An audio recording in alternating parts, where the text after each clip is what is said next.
कथा हमारे देश के साक्षी गोपाल नामक एक मंदिर से जुड़ी हुई है। कथा के अनुसार एक बार दो ब्राह्मण वृंदावन की यात्रा पर निकले।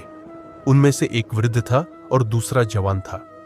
मार्ग लंबा और कठिन था, जिस वजह से उन दोनों यात्रियों को यात्रा के दौरान कई कष्टों का सामना करना पड़ा।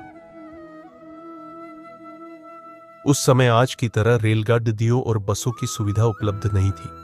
यात्रा के दौरान युवा ब्राह्मण ने वृद्ध व्यक्ति की खूब मदद की, जिसकी वजह से वृंदावन पहुंचकर उस वृद्ध ब्राह्मण ने कृतज्ञता जताते हुए कहा कि हे युवक, तुमने मेरी खूब सेवा की है। मैं तुम्हारा अत्यंत कृतज्ञ हूं। इस सेवा के बदले मैं तुम्हें पुरस्कार देना चाहता हूं। पर उस युवा ब्राह्मण ने पुरस्कार लेने से मना कर दिया, जिसके बाद वृद्ध व्यक्ति हट करने लगा। फिर उस वृद्ध व्यक्ति ने अपनी जवान पुत्री का विवाह उस ब्राह्मण युवक से करने का वचन दिया। ब्राह्मण युवक ने वृद्ध व्यक्ति को समझाया कि ऐसा नहीं हो सकता, क्योंकि आप बहुत अमीर हैं और मैं तो बहुत गरीब ब्राह्मण हूं। फिर भी वृद्ध व्यक्ति अपनी हट पर अड़ा रहा और फिर कुछ दिन तक वृंदावन में रहने के बाद दोनों घर लौट आए। वृद्ध व्यक्ति ने सारी बातें घर पर आकर बताई कि उसने अपनी बेटी का विवाह एक ब्राह्मण से तय कर दिया है, पर पत्नी को यह सब मंजूर नहीं था। उस वृद्ध पुरुष की पत्नी ने कहा कि अगर आप मेरी पुत्री का विवाह उस युवक से करेंगे तो मैं आत्महत्या कर लूंगी। कुछ समय व्यतीत होने के बाद ब्राह्मण युवक को चिंता होने लगी कि वृद्ध अपने वचन को पूरा करेगा या नहीं। फिर ब्राह्मण युवक से रहा न गया और उसने वृद्ध ब्राह्मण के पास जाकर उसको अपना वचन याद करवाया। वो वृद्ध पुरुष मौन रहा और उसे डर था कि वो अपनी बेटी का विवाह इससे करवाता है तो उसकी पत्नी अपनी जान दे देगी। वृद्ध पुरुष ने कोई उत्तर नहीं दिया। तब ब्राह्मण युवक ने उसका दिया हुआ वचन याद करवाने लगा।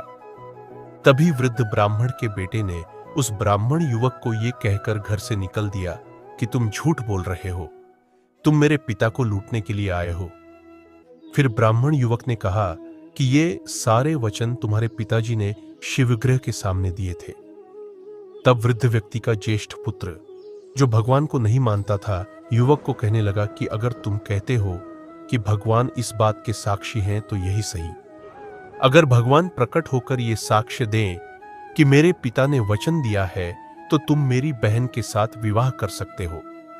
तब युवक ने कहा, हां, मैं भगवान श्री कृष्ण से कहूंगा कि वो साक्षी के रूप में आए।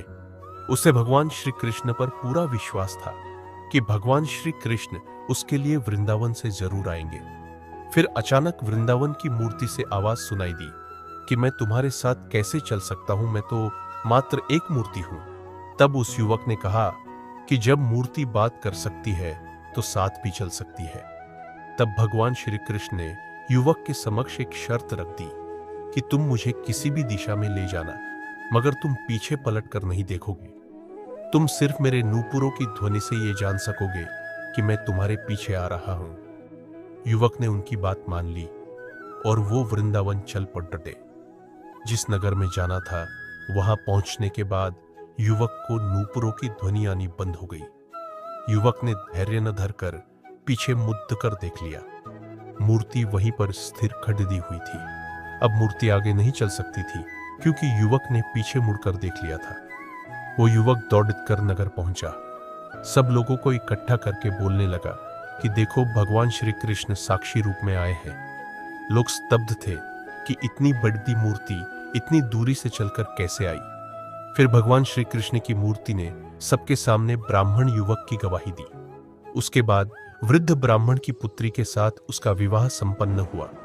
विवाह के बाद उस युवक ब्राह्मण ने श्री विग्रह के सम्मान में उस स्थल पर एक मंदिर बनवा दिया और आज भी लोग इस मंदिर में साक्षात श्री गोपाल की पूजा करते हैं।